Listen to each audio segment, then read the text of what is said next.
পলাশির প্রান্তর থেকে 260 বছর পরে হলো নতুন করে এই দেশের মানুষ আবার জাগবে, আবার প্রতিবাদ করবে।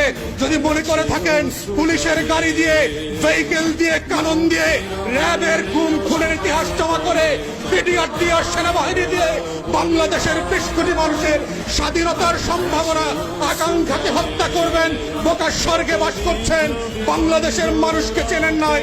তারা নতুন করে যখন জাগবে, আওয়ামী লীগের কাফন কেনার টাকা পাওয়া যাবে না, কবর দেওয়ার মাটি পাওয়া যাবে না। সেই দিন আসতেছে, সেই দিনের প্রস্তুতি নেন।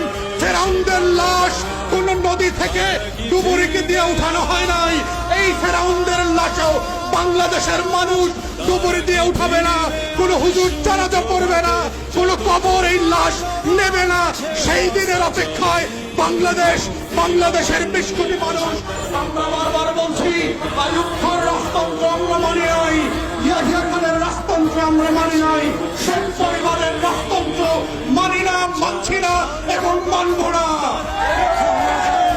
ছেলে মেয়েরা যখন ভোটার বিরুদ্ধে পাবলিক বিশ্ববিদ্যালয়গুলোতে আন্দোলন করছে, তখন আজকে মাত্র আমরা দেখলাম বরিশালে, কুমিল্লাতে, চট্টগ্রামে, ইভেন শাহবাগে আজকে পুলিশের সাজোয়া গান দিয়ে আমার দেশের তরুণ তরুণী শিক্ষার্থীদের উপরে গুলিবর্ষণ করা হচ্ছে, লাঠিচার্জ করা হচ্ছে। এটা পাঞ্জাবের আমল না, পাকিস্তানিদের হাতে আমরা বন্দিরা।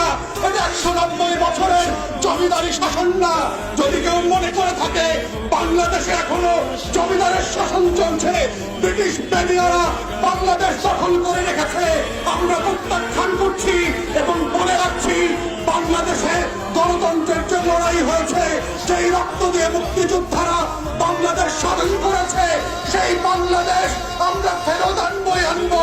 কোটা থাকবে না, ইদার শেখ পরিবার, হাসিনা থাকবে, না হয় বাংলাদেশের 20 কোটি মানুষ থাকবে।